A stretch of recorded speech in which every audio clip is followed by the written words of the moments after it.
Voilà, je vous invite à ouvrir vos Bibles à Romains 12. Alors, vous vous rappelez peut-être pas, mais il y a 6 semaines en arrière, j'ai commencé une mini-série dans Romains 12, d'accord, intitulée La vie métamorphosée du chrétien.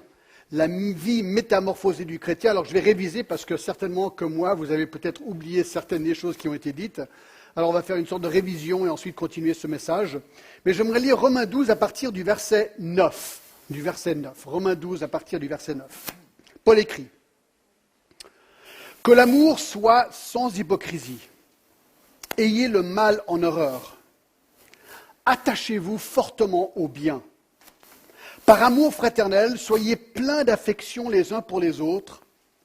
Par honneur, usez de prévenance réciproque. Ayez du zèle et non de la paresse. Soyez fervents d'esprit. Servez le Seigneur. Réjouissez-vous en l'espérance. Soyez patients dans l'affliction. Persévérez dans la prière. Pourvoyez aux besoins des saints. Exercez l'hospitalité. Bénissez ceux qui vous persécutent. Bénissez et ne maudissez pas. Réjouissez-vous avec ceux qui se réjouissent. Pleurez avec ceux qui pleurent. Ayez les mêmes sentiments les uns envers les autres. N'aspirez pas à ce qui est élevé, mais laissez-vous attirer par ce qui est humble. Ne soyez point sages à vos propres yeux. Et on va s'arrêter là pour aujourd'hui. La vie métamorphosée du chrétien. Donc, comme j'ai dit, on continue une étude que j'ai commencé il y a 6 semaines en arrière, dans Romains 12, à partir du verset 9. Et en fait, si je devais vraiment poser la thèse de ces versets, c'est une question, plusieurs questions. La question est celle-ci: quel devrait être le résultat concret, pratique et visible dans la vie d'une personne qui a été justifiée par Jésus-Christ? Nous avons que Romains 1 à 11 parle de la justification du chrétien, celui qui est touché par la grâce de Dieu en Jésus-Christ, qui est transformé, il a un nouveau cœur. Et quels sont alors les éléments concrets et visibles de cette conversion? Comment savoir si la conversion que nous disons avoir n'est pas ou n'a pas simplement été une expérience émotionnelle? Comment savoir si Jésus-Christ a réellement pardonné nos péchés? Comment savoir si Jésus-Christ est vraiment mon Sauveur, vraiment mon Seigneur? Ça, c'est la question, ça, c'est la thèse. Alors, la réponse, elle est assez simple. Il faut regarder à notre cœur, voir si déjà il y a eu un élément transformé à l'intérieur, et ensuite, on regarde à notre vie pour voir s'il y a du fruit de cette conversion. Si mon cœur a été transformé par Christ, eh bien mon plus grand désir va vouloir être de vivre pour Jésus-Christ, de vouloir servir Jésus-Christ, de vouloir plaire à Jésus-Christ. Et notre nature va changer et va vouloir dorénavant aspirer à la sainteté et rejeter le mal. Regardez, reculons à Romains 6. Moi, c'est un verset clé, Romains 6. Alors, on connaît bien le verset 23, on le cite souvent lorsqu'on apporte l'évangile à quelqu'un, mais j'aimerais que vous voyiez le verset 22. 22 est très intéressant, il dit ceci. En fait, je vais commencer au verset 21. Regardez, c'est trop génial. Quels fruits portiez-vous alors, avant votre conversion? Paul dit aux Romains. Quels fruits portiez-vous alors? Des fruits dont vous rougissez aujourd'hui, car la fin de ces choses, c'est la mort. Donc le fruit d'avant, c'est aujourd'hui, lorsque je suis converti, quelque chose auquel je rougis. Verset 22. Mais maintenant, étant affranchi du péché et devenu esclave de Dieu, regardez, vous avez pour fruit la sainteté et pour fin la vie éternelle. Voilà, une personne convertie a pour fruit la sainteté. Il va devenir de plus en plus comme Dieu qui est saint puisqu'il a été pardonné de son péché. Et bien sûr, le résultat final, c'est la vie éternelle que nous recevons gratuitement par Christ. Alors ça, c'est vraiment la clé, je dirais, un verset clé. Le résultat d'une conversion, c'est la sainteté. Regardez le verset 17. Mais grâce soit rendue à Dieu de ce que, après avoir été esclave du péché, vous avez obéi de cœur à la règle de doctrine dans laquelle vous avez été instruits. Donc il dit, quelque chose se produit dans un cœur lorsqu'on est converti à Jésus-Christ, et ce cœur maintenant veut obéir à Dieu. Il prend la parole de Dieu, il aime sa parole, et maintenant il veut obéir de cœur à cette règle de doctrine. Donc, si je devais vraiment résumer ce message en un mot, quel est le fruit d'une vraie conversion? Elle se résume en un mot. Sainteté. Sainteté. Donc, je devrais faire le bilan de ma vie. John, depuis ta conversion, est-ce que tu grandis en sainteté? Est-ce que je suis plus saint aujourd'hui que j'étais hier, il y a une semaine, il y a un mois, il y a un an, il y a 10 ans, il y a 30 ans, il y a 35 ans, il y a 40 ans? Est-ce que je progresse dans ma sainteté? Ça, c'est la question fondamentale. Alors cette section est intéressante que nous examinons aujourd'hui à partir du verset 9, car elle liste une vingtaine de directives, une vingtaine de devoirs du chrétien dans sa vie de sainteté. Alors ce sont des directives merveilleuses, car elles nous permettent de faire une sorte d'auto-évaluation pour dire, ben voilà, moi je me dis être chrétien, je me dis être converti, ben voilà, est-ce que vraiment ma vie colle avec cette conversion? Est-ce que ma vie reflète cette sainteté? Donc, on fait un sorte de petit test ici, d'accord? Alors, comme j'avais dit, tout ça c'est de la révision. Ces directives ne sont pas là pour nous montrer comment devenir chrétien, c'est très important ça. On devient chrétien que d'une manière, c'est par la grâce de Dieu, par le moyen de la foi. On accepte la grâce de Dieu par le moyen de la foi. C'est Éphésiens 2, 8 et 9 qui nous dit ça. Car c'est par la grâce que vous êtes sauvés, par le moyen de la foi. Cela ne vient pas de vous, c'est le don de Dieu. Ce n'est point par les œuvres afin que personne ne se glorifie. On n'est pas sauvé par les œuvres. On est sauvé par la grâce. On reçoit par la foi cette grâce de Dieu et il nous transforme. Non, cette liste est là simplement pour nous aider à nous évaluer comment est notre vie chrétienne. Alors bien sûr, comme j'avais dit, c'est une sorte de série de directives tirées à la mitraillette très rapidement. Alors quand on lit une de ces listes, la première chose qu'on a envie de faire, c'est de dire, alors je pense à mon conjoint peut-être qui est à côté de moi, je pense à un enfant, je pense à un ami, je pense à quelqu'un d'autre, et je me dis, tiens, on a envie d'évaluer les autres par rapport à cette liste. Alors aujourd'hui, comme j'avais dit la dernière fois, pas de coude, d'accord? Pas de coude, d'accord? On s'auto-évalue nous-mêmes. Très important. Alors commençons au verset 9, d'accord? Plusieurs catégories. Premièrement, les devoirs envers nous-mêmes. De nouveau, encore de la révision, d'accord? Numéro 1. Alors il y en a une vingtaine en tout, d'accord? Mais regardez numéro 1. Numéro 1, nous devons nous aimer sans hypocrisie. Verset 9, il dit que l'amour soit sans hypocrisie. Alors c'est intéressant, dans le grec, cette phrase n'a pas de verbe. Littéralement, l'amour sincère. Peut-être c'est un titre général ou un thème pour ce qui va suivre.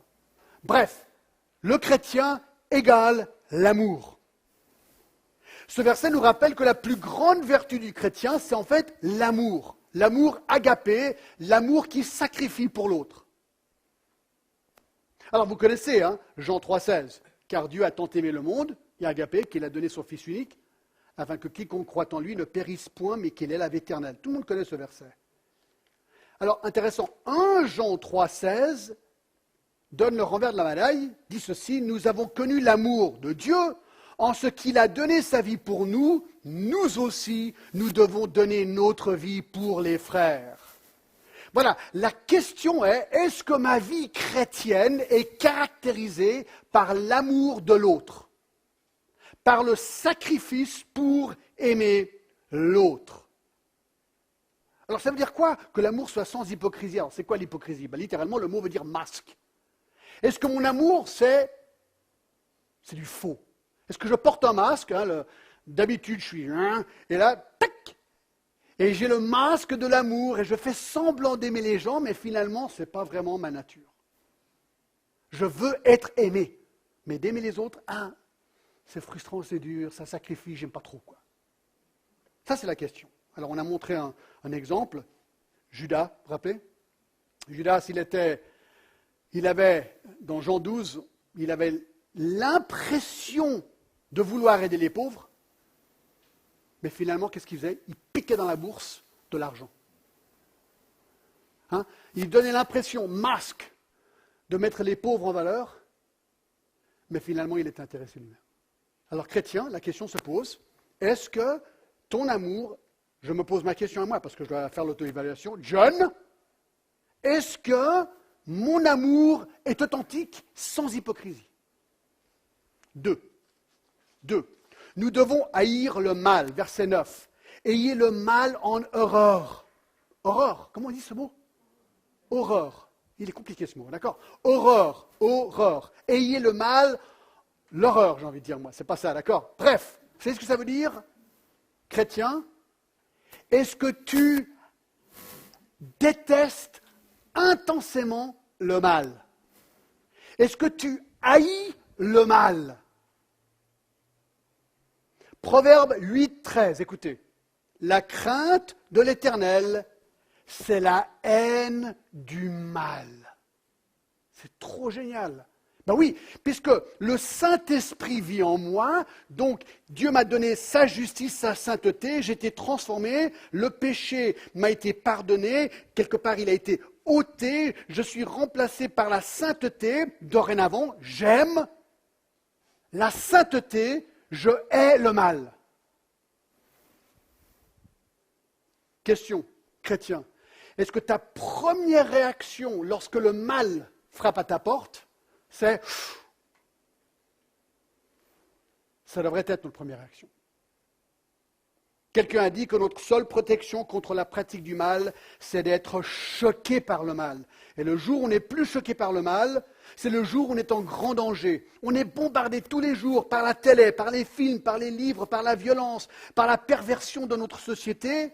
Et ça diminue notre sensibilité au mal. Et le jour où on n'est plus choqué par le mal, c'est le jour où on a un gros problème et le piège est là. On pourrait facilement tomber dedans. Et là, on a regardé dans Proverbe 7, 7 à 27, ce jeune homme insensé qui était tenté par ces trucs de prostituées, vous vous rappelez? Et il guettait, et on le voyait, il était tenté, pas tenté, il était là où il ne devait pas être. Et il n'était pas choqué par le mal, et tout d'un coup, paf, comme un poisson, comme un oiseau dans un filet, il a été capturé par la prostituée. Ça, c'était Proverbe 7, et on a vu cet exemple la dernière fois. On doit faire très attention. Numéro 3, nous devons nous attacher au bien. Verset 9, attachez-vous fortement au bien. Le mot dans l'original, c'est le mot littéralement kolao qui veut dire coller. Est-ce que ma vie est collée au bien? Le mot décrit l'intimité d'une union maritale dans un mariage. Donc le mot est très fort. Je peux me poser la question, est-ce que je suis marié au bien? Est-ce que je suis marié au bien? Est-ce que lorsque je vis ma vie, le bien, c'est ce qui ressort en premier?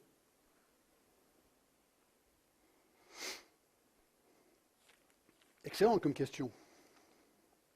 1 Thessaloniciens 5, 21. Examinez toutes choses, retenez ce qui est bon et abstenez-vous de toute espèce de mal. Alors c'est comme une boussole. Vous savez, les boussoles, ça c'est marrant parce que vous pouvez tourner et l'aiguille reste toujours sur le nord. On tourne. Voilà. Alors moi, on peut me tourner tous les sens. Est-ce que l'aiguille de ma vie est toujours sur le bien? Toujours. Ça, c'est la question. Alors, est-ce que ça veut dire qu'on ne va pas parfois chuter? Est-ce qu'on ne va pas parfois être tenté? Oui, ça peut arriver. Il y a beaucoup d'exemples dans la Bible d'hommes de Dieu, de femmes de Dieu qui ont chuté, qui sont tombés. Oui, ça peut arriver. Mais que se passe-t-il? Eh bien, puisque la tendance de l'homme ou de la femme convertie, c'est le bien, lorsqu'elle est tentée, ça peut arriver, lorsqu'il chute, ça peut arriver, immédiatement la réaction est totale. La réaction, c'est 1 Jean 1,9. Si nous confessons nos péchés, il est fidèle et juste pour nous les pardonner et pour nous purifier de toute iniquité. Le psaume 32, le psaume 51, David a été chopé dans son adultère, dans son meurtre, il a été confronté par Nathan et tout de suite il s'est repenti, il a demandé pardon. Et ça, c'est une des clés, mes amis. Le chrétien va parfois faire des choses stupides, faire des choix stupides. Ça peut arriver. Mais est-ce que son cœur est sensible à ça? Est-ce que le mal est en horreur, le bien est là, et là, il s'effondre et il demande pardon à Jésus-Christ? Oui. On a vu l'exemple de Joseph dans Genèse 39. Joseph qui a été vendu en esclavage, vous vous rappelez, dans la maison de Potiphar.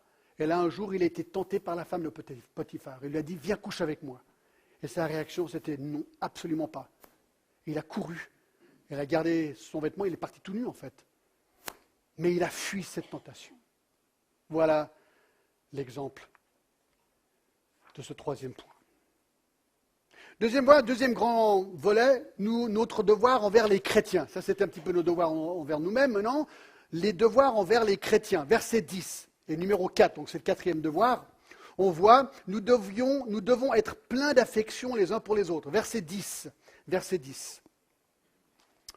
Il dit ceci. Et je suis encore dans la révision, d'accord? Je vous ai dit que c'était un peu long la révision aujourd'hui, mais ce n'est pas grave. Verset 10, par amour fraternel, soyez pleins d'affection les uns pour les autres. Littéralement, soyez remplis d'un amour fraternel. C'est un amour pas basé sur une attractivité particulière, c'est un amour fraternel. Vous avez un frère ou une sœur, vous aimez votre frère et votre sœur parce qu'ils sont frères et sœurs. Pas parce qu'ils ont quelque chose à vous offrir ou parce qu'ils sont beaux ou belles. Non. C'est votre frère et votre sœur, il y a un lien familial et vous aimez votre frère et votre sœur. C'est pareil ici. L'amour fraternel, l'amour entre chrétiens, c'est un amour entre frères et sœurs. Et ça, j'y pense souvent dans notre église. Écoutez, on doit avoir environ 35 nationalités dans cette église. Je me dis, quelle est la probabilité que des gens qui viennent du monde entier, si on est 150, divisé par 35, ça fait quoi? 5. Chaque 5e ou 6e personne est d'un pays étranger, d'un autre pays. Chaque 5 ou 6 personnes viennent d'un pays autre que le vôtre. D'accord? Alors là, on est de 35 nationalités, on vient de cultures différentes, de pays différents, d'arrière-plans différents. Quelle est la probabilité qu'on s'entende bien les uns et les autres?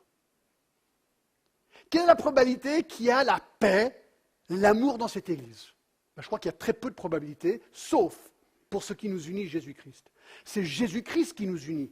Et donc, nous pouvons, chacun de nous, avec nos cultures, nos arrière-plans différents, nos âges différents, nous pouvons chacun appliquer ça par amour fraternel. Fraternel parce que nous sommes frères et sœurs en Christ. Même si nous venons de l'autre côté de la planète, c'est pas grave. C'est ça qui nous unit. Et vous savez, ça c'est très attirant. Les gens viennent dans notre église, moi je l'entends souvent, disent mais c'est trop génial. Moi j'ai des Américains qui sont venus il y a quelques temps en arrière, ils ont dit j'ai jamais vu tant de nationalités dans une église de ma vie. On a peut-être le record, du moins pour eux. Et il y a la paix, on s'entend bien. Mais c'est Christ qui permet ça. Et c'est ça cet amour fraternel. Soyez pleins d'affection les uns pour les autres. Et je pense que du fait qu'on vient de tellement d'arrière-plans différents, peut-être on doit faire un petit peu plus d'efforts dans ce domaine. Parce que peut-être il y a des cultures, il y a des choses, des habitudes que les autres font, vous n'êtes pas habitués. Alors nous, on pourrait assez rapidement dire, ouais, ce que tu fais, c'est bizarre. Non, c'est pas bizarre, c'est différent. C'est très différent. C'est pas bien ce que tu fais. Non, c'est peut-être pas moralement pas bien, c'est simplement culturellement différent. Et donc, on doit apprendre à se connaître, communiquer, voir ce qui est culturel. Voir s'il y a un péché, le péché, il est pareil pour tout le monde. Mais il faut vraiment comparer ou examiner ou différencier ce qui est péché et ce qui est culture. Jean 13, 35, vous connaissez, à ceux-ci tous connaîtront que vous êtes mes disciples si vous avez de l'amour les uns pour les autres.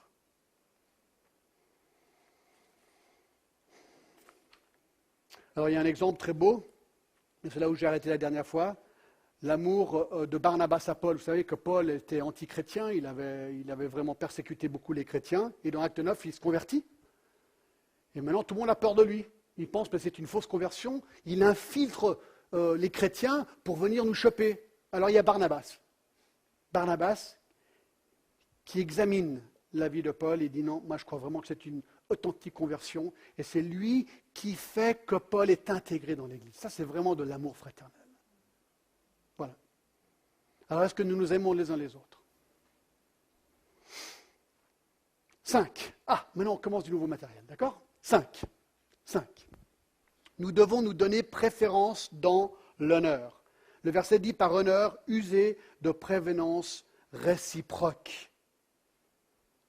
Alors en fait, qu'est-ce que ça veut dire? Tout simple. L'image est celle de voir qui peut honorer l'autre plus. C'est ça. Est-ce que je suis le premier à honorer quelqu'un ou est-ce que je suis le premier à vouloir être honoré? Ça, c'est la question. Alors, honorer ne veut pas dire flatter. Flatter veut dire louer excessivement ou faussement pour plaire ou séduire. C'est pas ça. Ça, c'est honorer. Flatter, c'est de faire des compliments faux pour obtenir quelque chose. Non, ici, nous nous humilions et nous honorons l'autre dans la famille de Dieu. Il y a des exemples très beaux. Par exemple, dans Philippiens 2, et le verset 3, il est dit ceci. Ne faites rien par esprit ou, de parti ou par vaine gloire, mais que l'humilité vous fasse regarder les autres comme étant au-dessus de vous-même. Que chacun de vous, au lieu de considérer ses propres intérêts, considère aussi ceux des autres. Donc le réflexe du chrétien converti devrait être de vouloir honorer les autres avant de vouloir être honoré lui-même. Alors, question. Mais est-ce que c'est un mal d'honorer quelqu'un? Des fois, on entend ça dans les milieux chrétiens. Mais est-ce qu'on devrait jamais... Là, par exemple, on a applaudi tout à l'heure pour notre sœur. Est-ce que c'est un mal? Dans certaines églises, il dit qu'il ne faut jamais applaudir, parce que si on applaudit, ça va créer de l'orgueil chez quelqu'un.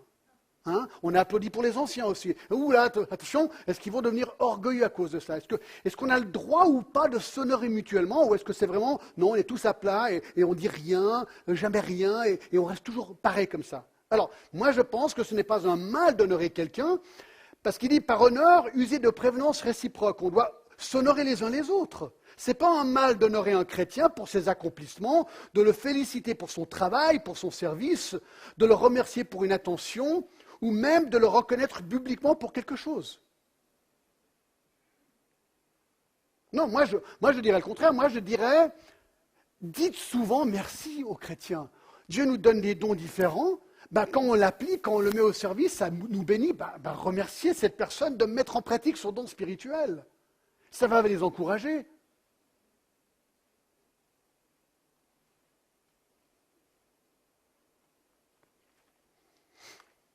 Romains 12, 3. Par la grâce qui m'a été donnée, je dis à chacun de vous de n'avoir pas de lui-même une trop haute opinion, mais de revêtir des sentiments modestes selon la mesure de foi que Dieu a départie sur chacun. Donc nous, on reste modeste, humble, on honore les autres et on remercie l'œuvre de Dieu dans cette personne qui fait l'œuvre de Dieu pour l'honorer. C'est intéressant dans Philippiens 2. Paul honore Timothée et Épaphrodite. J'espère, verset 19, que dans le Seigneur Jésus, vous envoyez bientôt Timothée, afin d'être encouragé moi-même en apprenant ce qui vous concerne. Je n'ai personne ici qui partage mes sentiments pour prendre sincèrement à cœur votre situation. Tous, en effet, cherchent leurs propres intérêts et non ceux de Jésus-Christ. Vous savez que lui, parlant de Timothée, a été mis à l'épreuve en se consacrant au service de l'Évangile avec moi, comme un enfant avec son père. J'espère donc vous l'envoyer dès que j'apercevrai l'issue de l'état où je suis. Il dit, écoutez, je vous recommande Timothée, il a été une grande bénédiction pour moi. Donc il l'honore. Regardez verset 25. J'ai estimé nécessaire de vous envoyer mon frère Épaphrodite, mon compagnon d'œuvre et de combat, par qui vous m'avez fait parvenir de quoi pourvoir à mes besoins. Car il désirait vous voir tous, et il était fort en peine de ce que vous aviez appris sa maladie. Il a été malade en effet, et tout près de la mort, mais Dieu a eu pitié de lui, et non seulement de lui, mais aussi de moi, afin que je n'aie pas tristesse sur tristesse. Je l'ai donc envoyé avec d'autant plus d'empressement, afin que vous vous réjouissiez de le recevoir, de le revoir, et que je sois moi-même moins triste. Recevez-le donc dans le Seigneur avec une joie entière et honorez de tels hommes. Trop génial. Trop génial. Honorons-nous réciproquement. Honorons les autres. 6.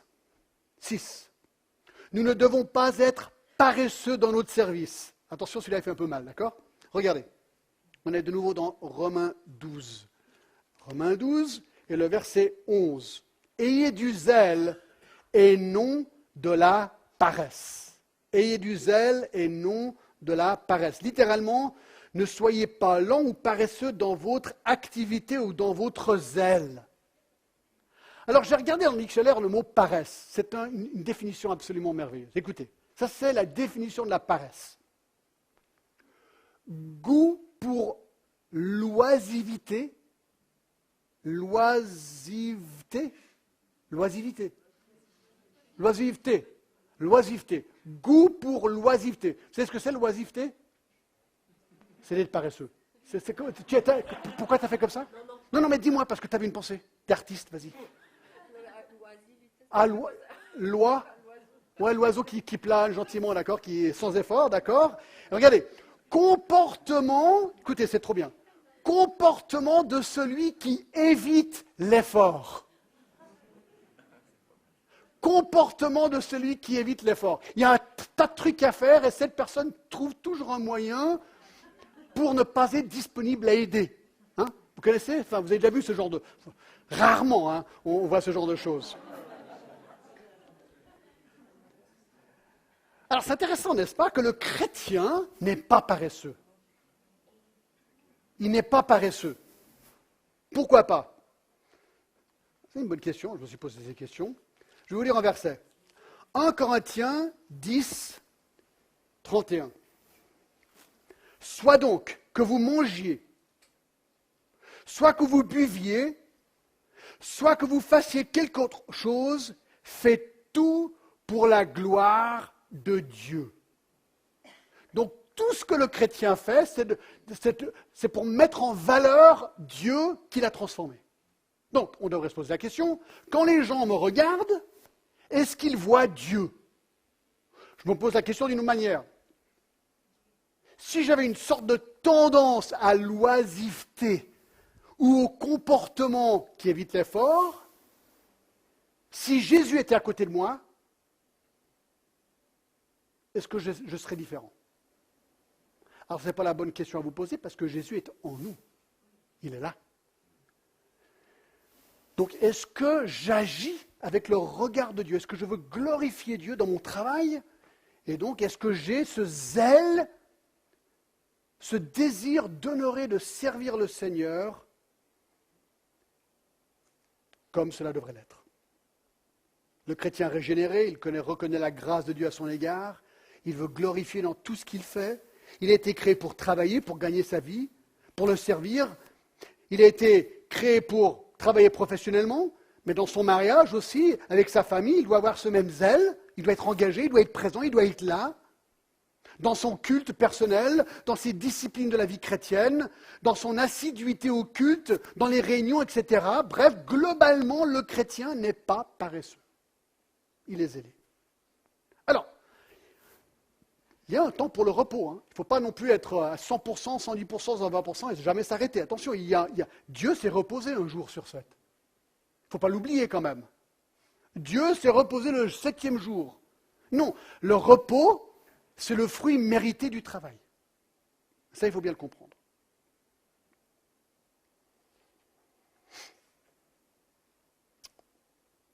Dans 2 Thessaloniciens 3, il y avait dans l'église à Thessalonique un paresseux. Je ne sais pas si vous le saviez ça. Il y avait un paresseux. À partir du verset 6, très intéressant cette petite histoire. Regardez. 2 Thessaloniciens 3, verset 6. Nous vous recommandons, frères, au nom de notre Seigneur Jésus-Christ, de vous éloigner de tout frère qui vit dans le désordre, et non selon les instructions que vous avez reçues de nous. Vous savez vous-même comment il faut nous imiter, car nous n'avons pas vécu parmi vous dans le désordre. Nous n'avons mangé gratuitement le pain de personne, mais dans le travail et dans la peine, nous avons été nuit et jour à l'œuvre pour n'être à la charge d'aucun de vous. Paul dit, nous on a bossé comme des malades. D'accord? Verset 9. Ce n'est pas que nous n'en ayons pas le droit. Donc il a dit, on aurait pu gagner un salaire de vous, mais ce n'était pas ce qu'il voulait. Mais nous avons voulu vous donner en vous-même un modèle à imiter. Car lorsque nous étions chez vous, nous vous disions expressément, si quelqu'un ne veut pas travailler, qu'il ne mange pas non plus. C'est ce qu'il est en train de dire? S'il y a des gens dans l'Église qui sont paresseux, qui ne veulent pas travailler, attention, on ne parle pas de gens qui ne peuvent pas travailler, des gens qui sont au chômage, ça c'est un autre problème. Ce n'est pas qu'ils ne veulent pas, c'est qu'ils ne peuvent pas, ils ne peuvent pas trouver de travail. Certains sont peut-être malades ou handicapés, ça c'est autre chose. Mais il y a des gens qui sont des pros à ne pas vouloir travailler. Et ils trouvent des systèmes et des mécanismes pour recevoir de l'État ou d'autres de l'aide constamment. Il dit, si quelqu'un ne veut pas travailler, qu'il ne mange pas non plus. Un grand tort, c'est que nous aidions financièrement dans une église quelqu'un qui est paresseux.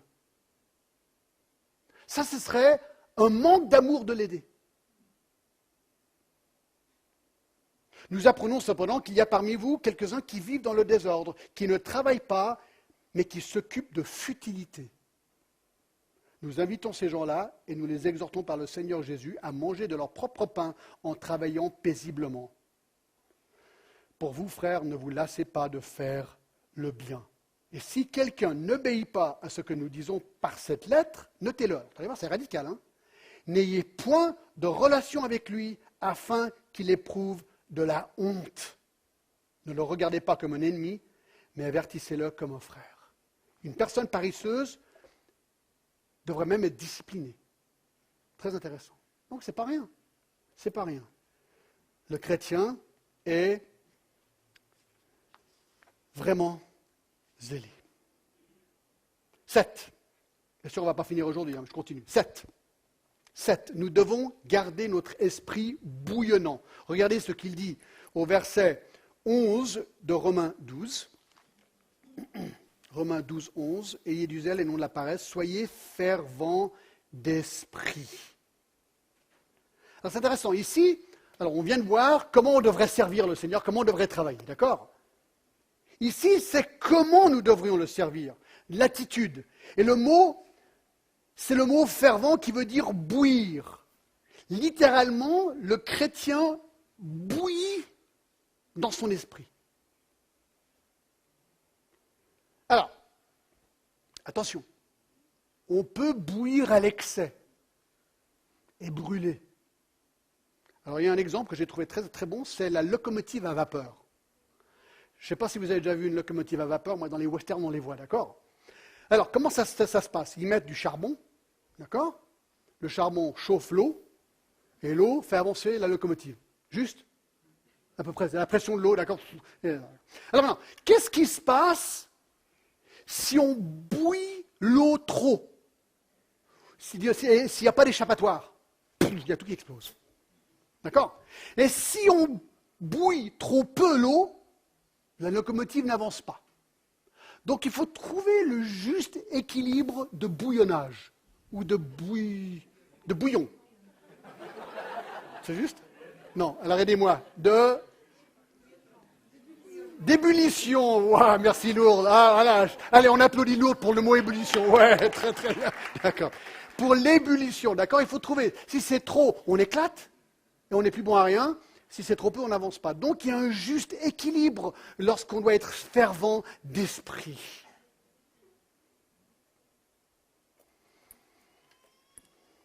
Il faut vraiment qu'on soit équilibré. Et ça, moi, je me parle à moi-même, parce que moi, j'ai une tendance, comme tu m'as déjà dit de ralentir, ça fait 10 minutes que je suis de retour, d'accord? Alors voilà, moi j'ai une tendance à aller trop vite, et des fois, je m'épuise. Moi, je dois trouver ce juste équilibre. Meg et moi, on parlait l'autre jour. Surtout avec les enfants qui sont partis, c'est compliqué, parce que notre jour de congé, il n'est plus automatique. Autrefois, quand on avait des enfants à la maison, notre jour de congé, on le prenait pour faire des trucs avec les enfants. Maintenant, ils ne sont plus là. Enfin, John, il est là, mais il n'est pas là. Enfin, on se comprend, il est adulte et tout. Alors donc, nous, c'est assez facile le jour de congé, c'est de faire du rattrapage, et de faire des tas de trucs, et de continuer le travail, et puis ensuite, on s'épuise. Et donc, alors, on est en train de prier à voir comment on va faire. Alors moi, je crois que je vais commencer à me mettre vraiment au jardinage. Voilà. Comme ça, on peut jardiner ensemble, ce serait beau. Alors, je ne l'annonce pas, c'est une idée, d'accord? Mais on essaie de trouver des moyens pour trouver l'équilibre dans la vie. Et ça, c'est très important. Nous devons travailler, mais à un moment donné, il faut savoir s'arrêter. Et que le Seigneur nous aide dans cela. Acte 18, 25. Il y avait un juif nommé Apollos, originaire d'Alexandrie, homme éloquent et versé dans les Écritures, qui vint à Éphèse. Il était instruit dans les voies du Seigneur et fervent d'esprit. Apollos, qui est un homme fervent d'esprit, bouillonnait, d'accord ? Il annonçait et enseignait avec exactitude ce qui concerne Jésus, bien qu'il ne connaisse que le baptême de Jean.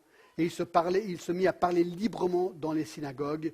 Et ensuite, il est encouragé par Aquile et Priscille parce qu'il n'avait pas encore toute l'information du Nouveau Testament. Mais bref, tout ça pour dire que voilà un homme qui était fervent d'esprit. C'est ce que Dieu veut que nous soyons fervents d'esprit. Peut-être un autre exemple assez intéressant dans Apocalypse 3. Apocalypse 3. À partir du verset 14, l'église à Laodicée. Écrit à l'ange de l'église de Laodicée, voici ce que dit l'Amen, le témoin fidèle et véritable, le principe de la création de Dieu. Je connais tes œuvres. Je sais que tu es ni froid, ni bouillant. Puisses-tu être froid ou bouillant. Ainsi, parce que tu es tiède. Alors là, je me dis, quelqu'un qui est tiède, il n'avance pas trop, quoi. D'accord ? Si on prend l'image de la locomotive. Que tu n'es ni froid ni bouillant, je te vomirai de ma bouche. Parce que tu dis, je suis riche, je me suis enrichi, je n'ai besoin de rien, et parce que tu ne sais pas que tu es malheureux, misérable, pauvre, aveugle et nu. Je te conseille d'acheter de moi de l'or éprouvé par le feu, afin que tu deviennes riche, tes vêtements blancs, afin que tu sois vêtu, et que la honte de ta nudité ne paraisse pas, et en collyre pour oindre les yeux, afin que tu vois, moi je reprends et je châtie tout ce que j'aime, et donc du zèle, et repens-toi. Hein? Il veut qu'on soit zélé pour lui.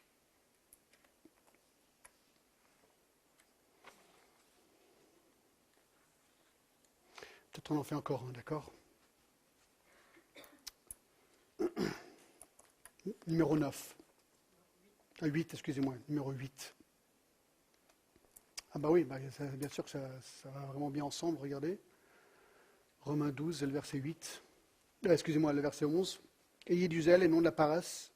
Soyez fervents d'esprit, servez le Seigneur. Et ça, je pense que c'est le summum de tout, n'est-ce pas ? Toute cette énergie qu'il aimerait qu'on déploie, elle est pour servir le Seigneur. Donc voilà la question qu'on doit se poser. Est-ce que de servir le Seigneur, écoutez bien la question, est-ce que de servir le Seigneur était au sommet de mes aspirations de vie ? Est-ce que ça, c'est vraiment la chose qui, pour moi, est la chose la plus importante ? Alors, bien sûr, on est obligé de tous travailler, n'est-ce pas ? Peut-être que vous avez un travail qui vous prend beaucoup de temps. C'est bien, il faut pourvoir pour sa famille. Mais est-ce que ce travail, peut-être, est devenu la chose la plus importante pour vous ? Et que le Seigneur est descendu à une deuxième ou une troisième place ? Ça peut être notre famille aussi, hein. Notre mari, notre femme, nos enfants, nos petits-enfants. Moi, c'est marrant. Alors, nous, on n'est pas grands-parents, mais on rencontre pas mal de gens de notre âge sont grands-parents. Mais il y a quelque chose qui se passe quand tu deviens grand-parent. Je ne sais pas, c'est comme quand on les voit à l'aéroport. On regardait des grands-parents accueillir leurs enfants à l'aéroport l'autre jour. C'est comme les enfants n'existent plus. D'accord ? C'est directement vers le petit enfant. C'est assez amusant à voir. D'accord ? Il y a une relation spéciale entre un grand-parent et un petit enfant. Bref, est-ce que la famille est devenue plus importante que le Seigneur ?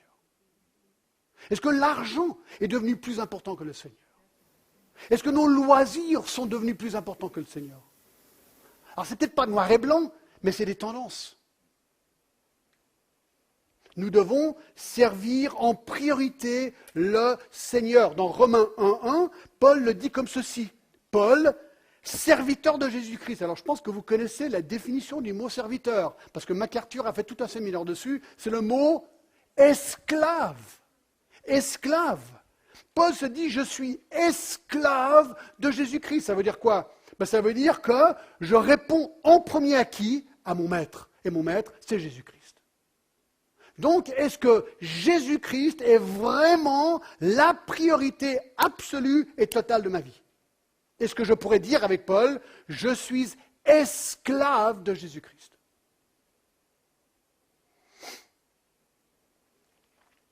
La passion de Paul se voit aussi au verset 9. Dieu que je sers en mon esprit dans l'évangile de son Fils, mes témoins que je fais sans cesse mention de vous. Il sert Dieu dans son esprit et dans l'évangile de son Fils.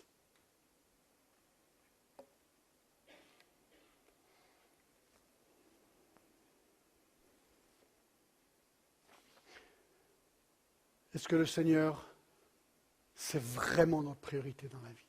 Je crois qu'on va s'arrêter là aujourd'hui. Je pense que ça tombe vraiment bien, il y a la Sainte Seine ce matin. C'est un temps de vraiment faire le bilan et de se poser cette question. Tu peux remettre la liste, c'est possible, les 9 points, on va juste les réviser, de 1 à 9 si c'est possible. Excuse-moi. Attends, je vais juste les lire alors. Bon, je vais relire les points, d'accord, ça va être plus simple. Alors, 1, nous devons aimer sans hypocrisie. Numéro 2, nous devons haïr le mal. Numéro 3, nous devons nous attacher au bien. Numéro 4, nous devons être pleins d'affection les uns pour les autres. Numéro 5, nous devons nous donner préférence dans l'honneur. Numéro 6, nous devons ne pas être paresseux dans notre service. Numéro 7, nous devons garder notre esprit bouillonnant. Numéro 8, nous devons être pleinement au service du Seigneur. Nous devons servir le Seigneur. Voilà, écoutez, j'aimerais qu'on se prépare à la Sainte Seine. Je vais inviter peut-être Flavius à venir simplement faire un petit peu de background musical et j'aimerais simplement lire le texte. Ça va être tout simple ce matin.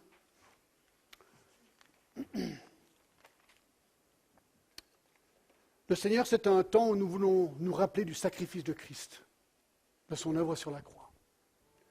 Toutes ces directives qu'on a vues ce matin, on pourrait dire, je dois faire ces choses, je suis obligé de faire ces choses. Attention, nous avons bien dit que ces choses sont le fruit d'un cœur converti à Jésus-Christ. Donc la question, est-ce que ton cœur est vraiment converti?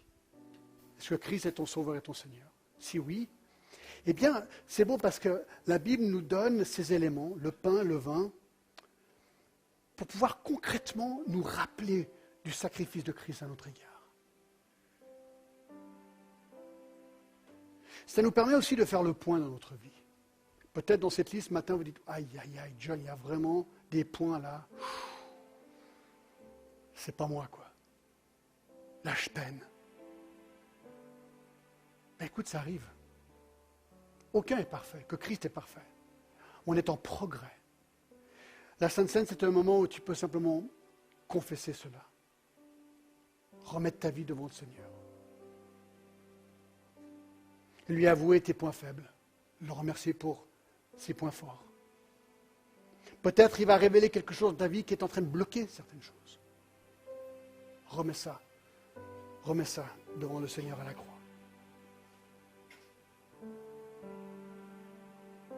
Paul dit, car j'ai reçu du Seigneur ce que je vous ai enseigné, c'est que le Seigneur Jésus, dans la nuit où il fut livré, prit du pain. Et après avoir rendu grâce, le rompit et dit, ceci est mon corps qui est rompu pour vous. Faites ceci en mémoire de moi. De même, après avoir soupé, il prit la coupe et dit, cette coupe est la nouvelle alliance en mon sang. Faites ceci en mémoire de moi toutes les fois que vous en boirez. Car toutes les fois que vous mangez ce pain et que vous buvez cette coupe, vous annoncez la mort du Seigneur jusqu'à ce qu'il vienne. C'est intéressant, le 9e point qu'on n'a pas regardé ce matin, on regarde la prochaine fois. Il dit ceci,